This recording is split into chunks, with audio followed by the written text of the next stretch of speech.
great. Finally, we're having this happen. Oh, I've been struggling with this technology for a little bit. We go through this off and on, more on than off.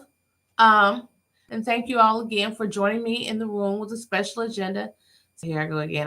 I've got to get used to doing this. Um, welcome. Okay, I've got to get my camera right. All right. All right. Welcome to a special agenda.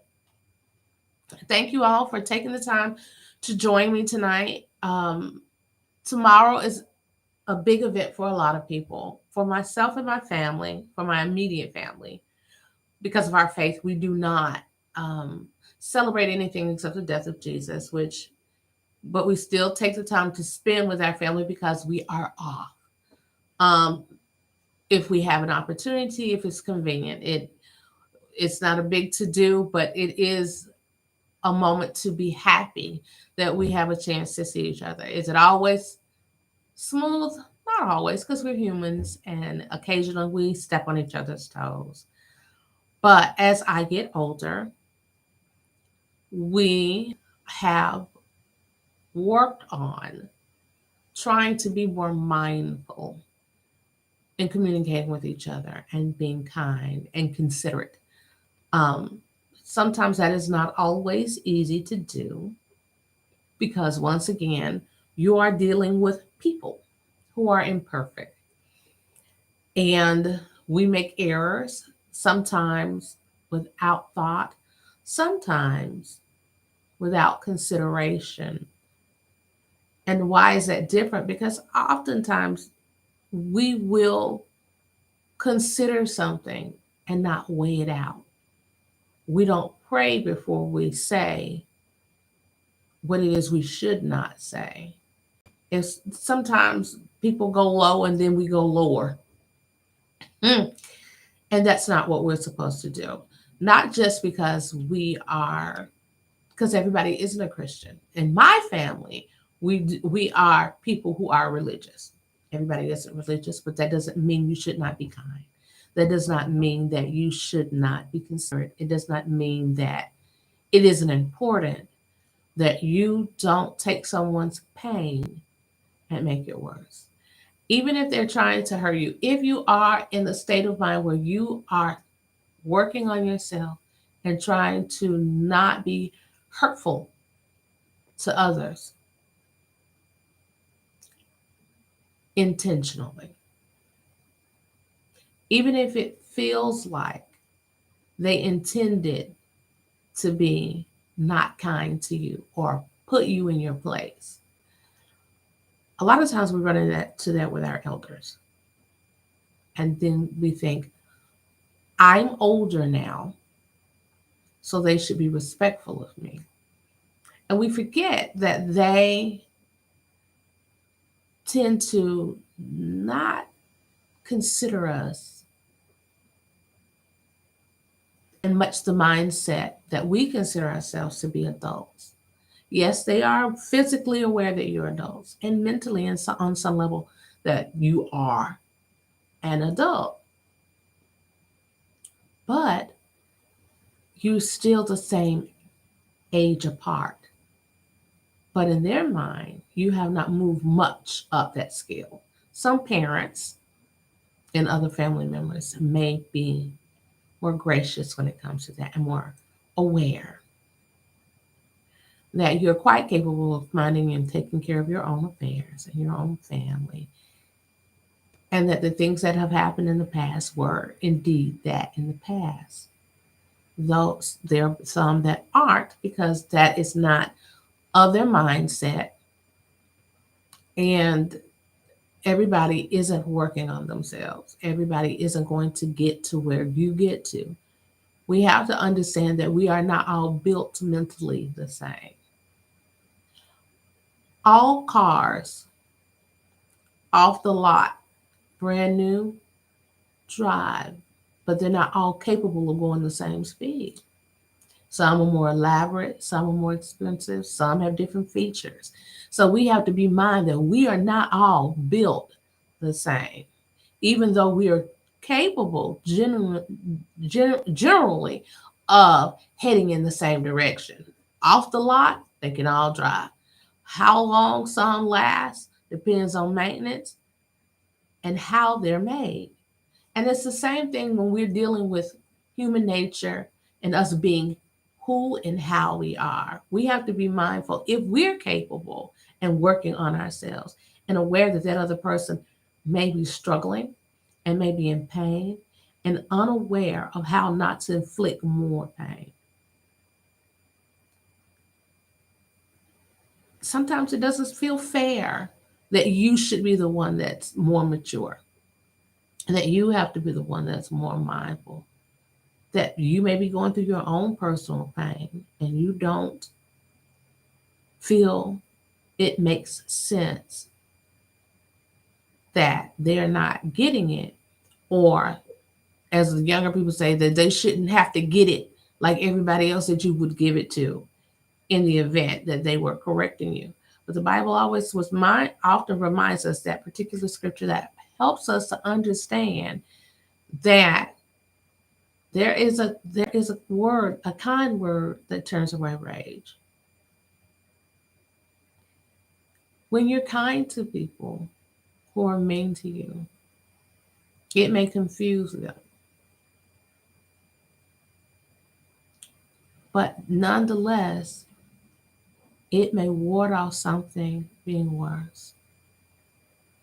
Or if you're creating a bigger rift, it may heal something that you didn't even realize was one. The reason it's important that we take that time to do that is because we don't know what people don't tell us that they're going through, just like they don't know that what we are going through. But it won't help you or them if they say something cruel and you decide to say something back. Or if you start the conversation out with because they're looking at you in the wrong way. Oftentimes, a lot of the things that are happening are just hiccups or forms of miscommunication. Sometimes it's body language. Who you think they're upset at, what you think they're upset at, may not even be on their mind. And if it is, it may be not why you think it's on their mind. Things turn out better when conversations are had. Sometimes apologizing, even if you don't think you should. Yes, it should be a genuine apology, not one that's narcissistic or intended to disrespect or let them know how much more intelligent you are or that you're not stupid. They know that you're not. You're not always going to get the response that you want. And sometimes the best response may be none at all. Not being dismissive, not disregarding what they say, but sometimes the one thing that you can do, and the most healing thing, and it's one of the things that I struggle with because energy is a real thing, and I don't hug everyone. Now, in my family, that's different because they are my family, but they're this time of year, you may need to mend a rift with family friends or your friends,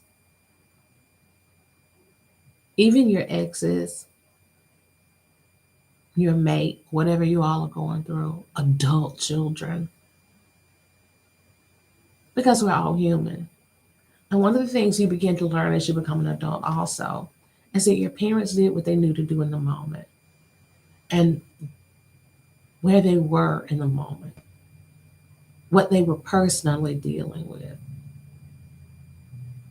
As children, we don't understand at first, unless you were just one of those children, as the older people say, been there before. You seem like you've been there before. You're emotionally intelligent. And there are children who are that way. And then there are those moments as we get older that we sit in the place that our parents once were. And you have that moment, that epiphany, that light bulb, that emotional light bulb that comes on where you realize that they were doing what they were the best they did, what they knew to do at that moment, and that you as an adult are going to struggle. So the things that they cannot go back in time and repair, even if that is their response and what you want is an apology and may need that. But you're not always going to get the closure you need because everybody's not capable. They're not capable of that. But you begin to understand their personal emotions, what their personal struggles were, their personal failings, because we will have some. Some of those failings have resulted in things happening that we can't undo to our own offspring. There are those who, because of things that they were dealing with, their addictions, their own personal things that happened to them in their youth and that they did not get past. And there are things that can happen to people that stunts their growth emotionally. And so they struggle with being who you need them to be. And we have to understand also that people aren't going to necessarily become who you need them to be.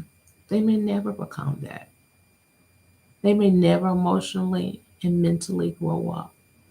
And for some people, they have undiagnosed mental illness.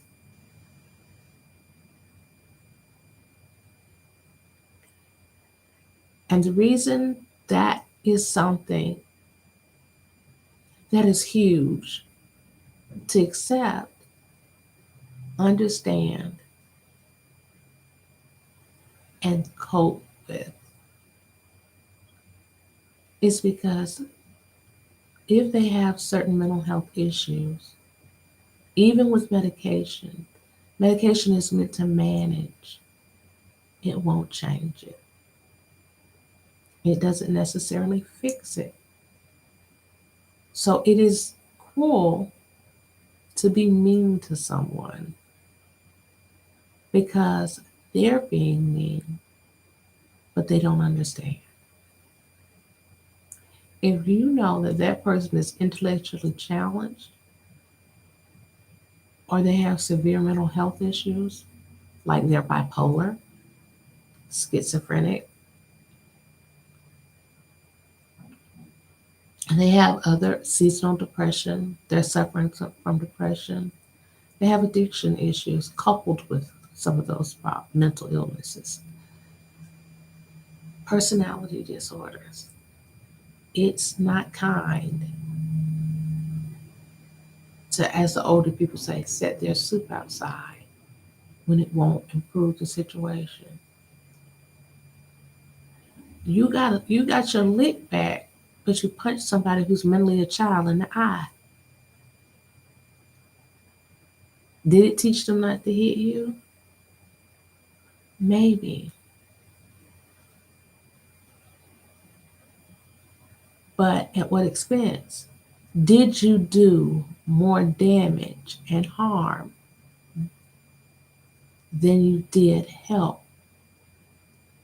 Did you cause someone who was already struggling and they were struggling coupled with that with their own personal pains or things that may be going on that we are unaware of?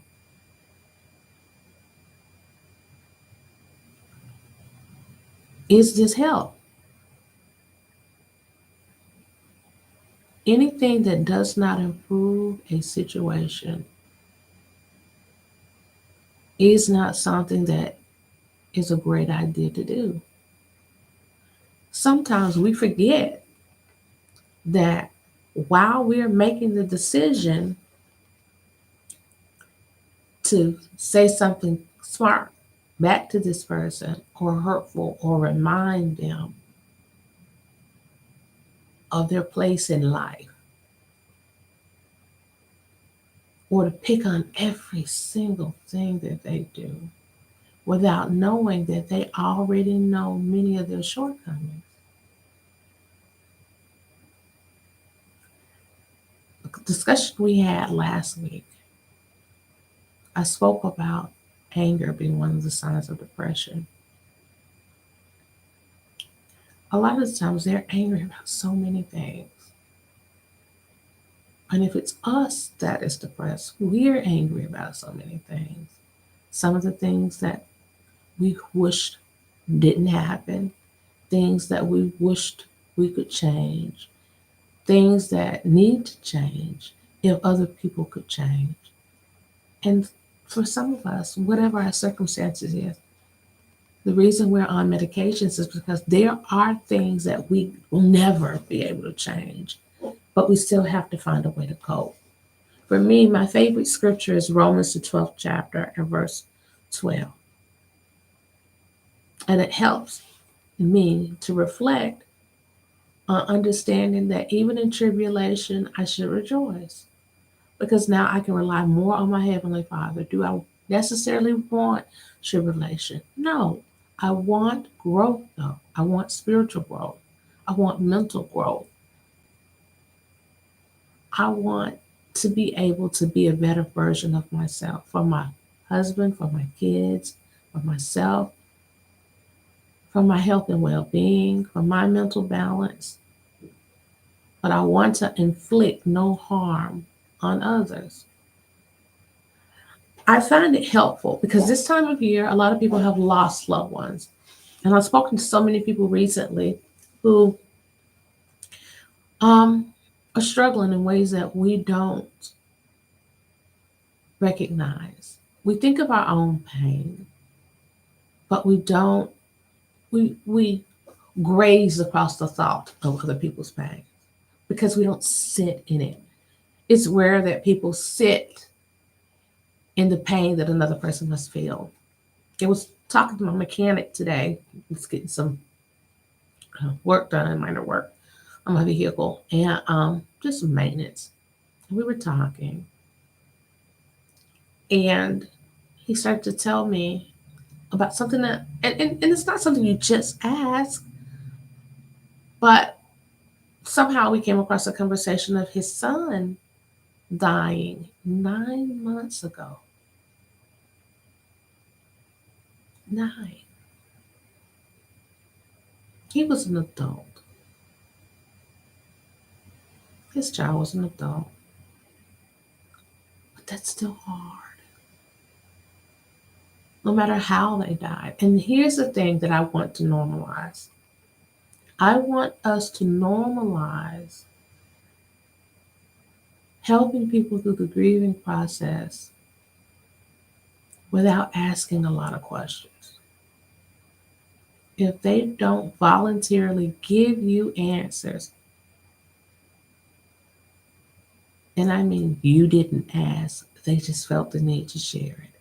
Let them talk. Don't ask questions. Don't tell them if their child died in an accident, a car accident, um, that they needed to sue. Start asking them questions about lawyers. If their child died and they were sick, asking them all the details about it. That's not something that we need to do. It's not our personal business. Asking how someone died, and don't do that because now you're forcing them to relive it when they're trying to get through it. One thing that is being encouraged to do, and studies have found that it's effective, is to write a letter to your loved ones that you've lost. Maybe one day you'll get a chance to give it to them. Depends on what you believe. I believe in the resurrection based on Romans 20, the 21st chapter, verse 1 through 4. And it talks about God ending all of this, and there will be a resurrection. I truly, personally believe that. We all believe something different, but for me, that is my comfort. So I encourage you to write a letter. And it just gets your feelings out too. It gets your thoughts out, it gets your day to day of feeling close. It's encouraging, it helps. I often ponder the thought that because of having health problems and stuff, I'm worrying. I said that I would start writing letters of things that I'd like to share in the event that something happened to me and I could not pass that knowledge or information on to my daughter in person because maybe I wouldn't be here or whatever. I find that supportive for other people who may have health issues or have want to pass things on to their children because there's so much that we may not get to answer one day. I like to share that thoughts, things about keep a journal. Those who may have terminal illnesses or things of that nature, you can share that. You can have that so that they can have thoughts about you, things they get to know, things that may not have ever come up in conversation. And for those who've lost someone, that's some a way to feel connected to them. Even though you can't physically communicate with them now, it's a way to feel connected. This time of year is hard for a lot of people. For a lot of people who are struggling, we have to normalize also being supportive of people who have issues and respectful of their boundaries. Because not being respectful of individuals' boundaries because of what we may need and those different moments of difficulty for our own personal issues, we may have to find someone else to give assistance. Because putting too much pressure on people who are struggling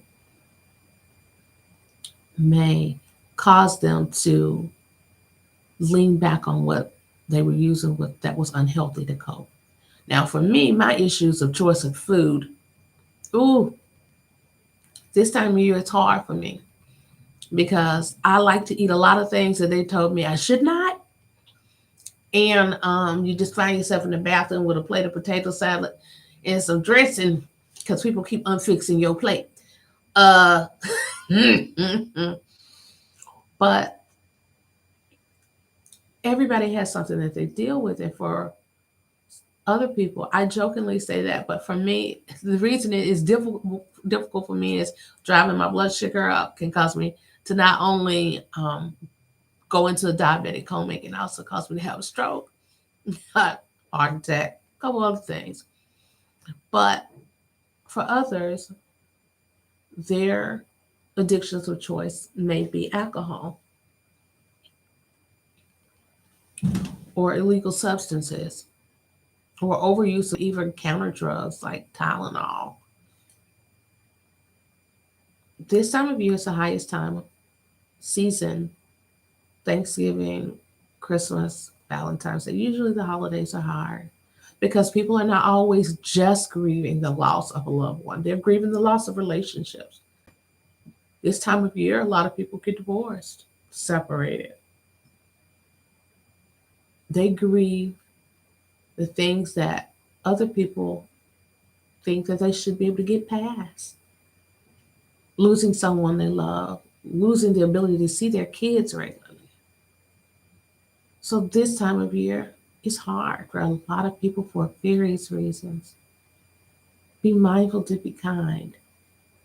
Be mindful not to be unnecessarily nosy because they may be trying to have a happy moment that includes something positive and doesn't cause them to reflect on what they're in pain on, what's causing their pain, what's contributing to it. So if we don't have something kind to say or productive,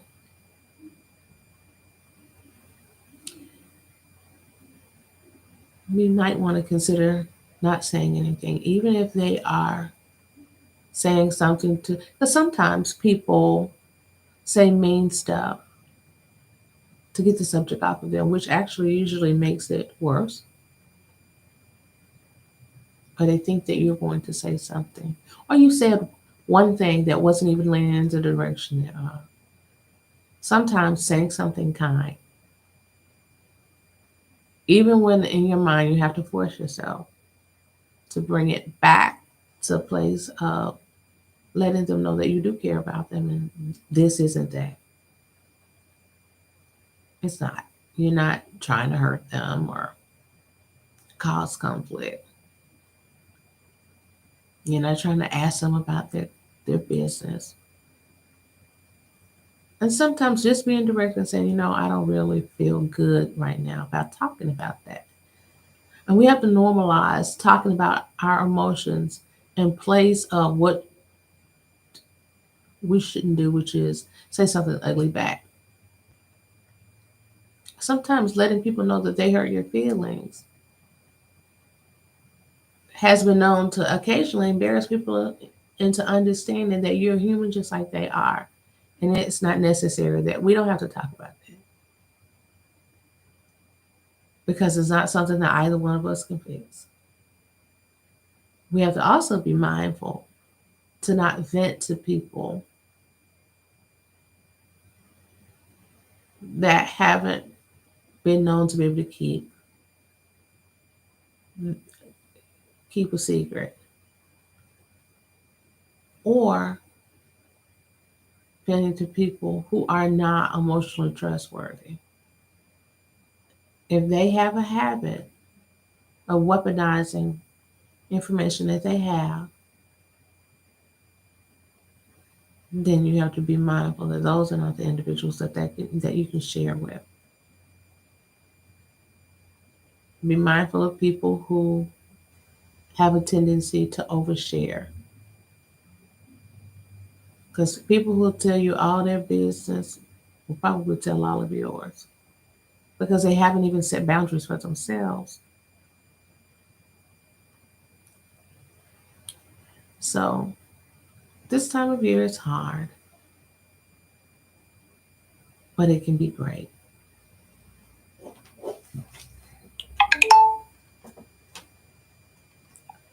Sorry, we keep having hiccups with that. I do not know how to resolve this. One day I will figure it out. Um, we're struggling with that, but we'll get through it. Take this time to try to be kind to your elders and your parents, though they may be difficult to deal with sometimes. Keep in mind that they love you the way that they know how to love you, and take the time to let them know what is hurtful, why it's hurtful. Don't necessarily bring up the situation as much as you bring up your feelings. It's important that you let them know how you feel about things happening or how you feel about things being said. Because it's hard, it's even when you try to present facts to individuals, that turns into a fight sometimes. They saw it from one side of the hill, you saw it from another. Even though this did happen, they saw it from a different angle. But it's hard to explain it's hard to argue with someone about what something feels like, because no one can feel what you feel for you. They can try to be empathetic, but they won't know unless you say. And sometimes we have to be emotionally intelligent on the other side of the perspective and understanding that even so, we have to be mindful, if those of us who are fortunate enough to still have our parents, that even if they don't deal with us in the way that we feel like they should, or they don't see us as adults in the way that we should, know that their intentions aren't always what it seems like. And sometimes they are still in that place where they see you as that small child. So we have to keep in mind that their intentions may be in a place of they feel that they're helping. And yes, it may be not requested, but their intentions aren't always negative. And people don't understand that all the time. I recently even had experiences where my conversation was misunderstood from the perspective of trying to share some information with someone that I deeply love. And because it was unrequested, it felt to them, I think, because it appeared that it felt to them, they didn't verbalize it. But it was clear later. Because sometimes you have to try to sort it out. But I think that they did not understand that just an older person trying to share information from personal experience. And sometimes that's going to happen. We are going to misunderstand each other. But out of a place of love, remember, sometimes people just misunderstand each other. So take the time to continue to be kind to each other, even when it's not being given back, because it's necessary and it is a choice. Thank you all so much for taking the time to join me in the room again with a special agenda. You all have a wonderful night. Enjoy this time with each other. Thank you. Love you guys.